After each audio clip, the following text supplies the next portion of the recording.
High friends, welcome to Yashikar. Video பார்த்துட்டு சத்யா கலாய்க்கிறதும், அங்கே ரோகிணி சந்தோஷப்படுறதும், அப்பா அடிக்க வந்த உடனே வேற லெவலில் ஹாப்பியாக இருக்காங்க எல்லாருமே.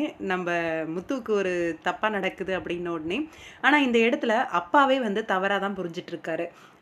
அப்பா வந்து நான் பண்ணலப்பா அப்படின்னு மட்டும்தான் முத்து சொல்லிட்டு இருக்காரு. பாவமாக இருக்குது அந்த இடத்துல. ஆனால் இந்த இடத்துல அப்பா வந்து தப்பாக புரிஞ்சிட்டு அடிக்கிற அளவுக்கு போயிடுறாரு. அந்த இடத்துல மீனா வந்து எனக்கு தெரிஞ்சு மீனா வந்து சப்போர்ட் பண்ணுவாங்க. மீனா வந்து முத்துவை நம்புவாங்க அப்படின்னு தான் தோணுது. அவர் குடிச்சிருந்தா கண்டிப்பாக சொல்லிடுவார் மாமா, அவர் குடிச்சிருக்க மாட்டார் அப்படின்னு சொல்லி. ஓல் ஃபேமிலியே வந்து குடிச்சிருக்கான் அப்படின்னு சொல்கிற பட்சத்தில் நம்ம மீனா மட்டும் அவர் குடிக்கலை அப்படின்னு அவர் முத்து சொல்கிறத வந்து நம்புவாங்க அப்படிங்கிற மாதிரி தான் தோணுது. ஏன்னா மீனாக்காக வந்து அவர் விட்டது கண்டிப்பாக இதுக்கப்புறம் வந்து அதை எடுத்திருக்க மாட்டாரு அப்படின்னு மீனா கண்டிப்பாக நம்புவாங்க. இந்த இடத்துல முத்து மீனா அவங்களோட பாண்டிங் வந்து இன்னுமே பலமாக ஆக போகுது. 2 பேருக்குமே அந்த காதல் இன்னுமே ஜாஸ்தி ஆகும் அப்படின்னு சொல்லி எதிர்பார்க்கலாம். ஆனால் அப்பாவா வந்து மகனை நம்பாம போயிட்டாரே அப்படின்னு ஒரு வருத்தம். கொஞ்சம் நம்பி இருக்கலாமே, முத்து என்ன சொல்ல வராருன்னு கேட்டிருக்கலாமே.